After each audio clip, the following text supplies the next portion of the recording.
Terrorism has risen in popularity in the past decade more than ever. People attacking, destroying, and killing others for many different causes and reasons. The research that has been done to prevent terrorism from happening has been extensive, but with little success. Terrorism is something that affects millions of people in our modern day society and continues to lurk in the back of all our minds. While many countries are affected by terrorism, none harm a country more than the United States of America.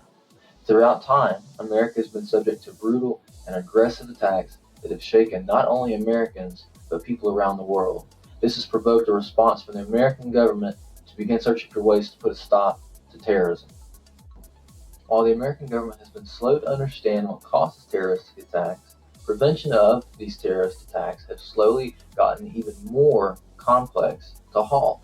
The American government began looking intensely for terrorist prevention methods, specifically after 9/11. This opened the door for the future of terrorism in the U.S. Many terrorist attacks, not only in America, but around the world before 9/11, were small and minuscule. Many governments were not taking terrorism as seriously until those towers fell.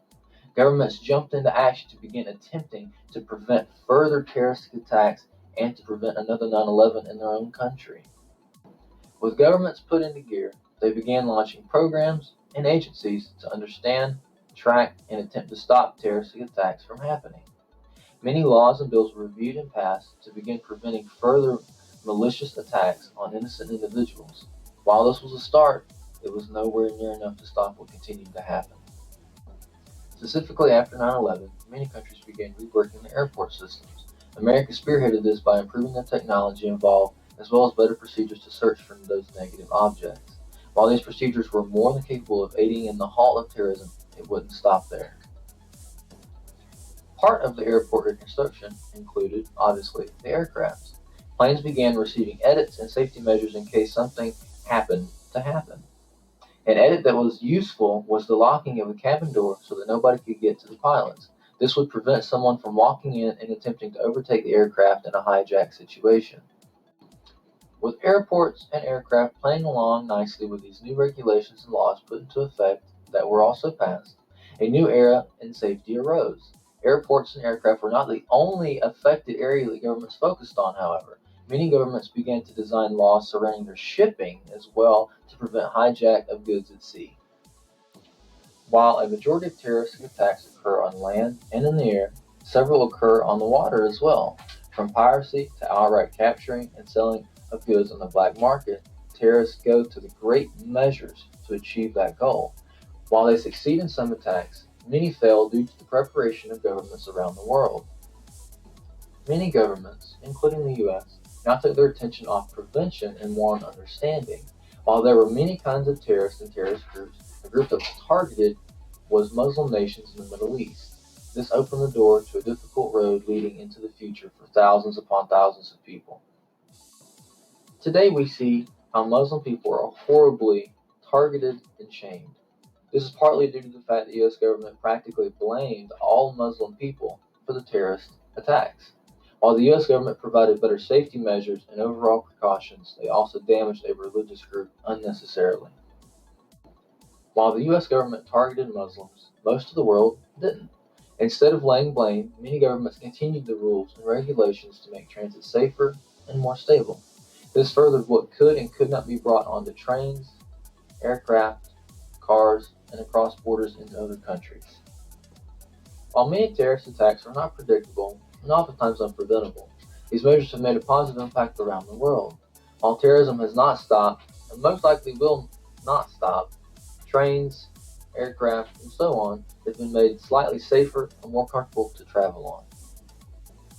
Many terrorist attacks happen in places of transit, but some happen simply during events and even during school hours. While many governments, particularly the U.S. government, made advances in protecting transit, a new terroristic situation began to arise in the United States. With transit declared more safe for people to travel on, now a new terrorist situation had suddenly popped up. Now the U.S. government had to begin thinking of ways to protect public events and schools from shootings and even bomb threats. This opened the door to what can and cannot be brought to social events in school. How events and schools began to go about safety measures and the rules began to get strict and complex. All of a sudden, America didn't look like the same country that it did 10, 15, even 20 years ago. This new war at home began to take a dramatic toll on many U.S. citizens. Though the situation became drastic, the U.S. government began implementing stricter laws and bills. Some revolved around making it more difficult to get a gun, all the way to training teachers how to use a gun that is kept at school. While many people would argue against these points, it's not any more different than 9/11 and all of the laws, rules, and regulations that were implemented. To this day, many governments, including the U.S. government, continue to try to prevent further terrorist attacks. These attacks around the world began to change how governments operated and even functioned. It began a new era of difficulty for the citizens of the United States as well as citizens all around the world.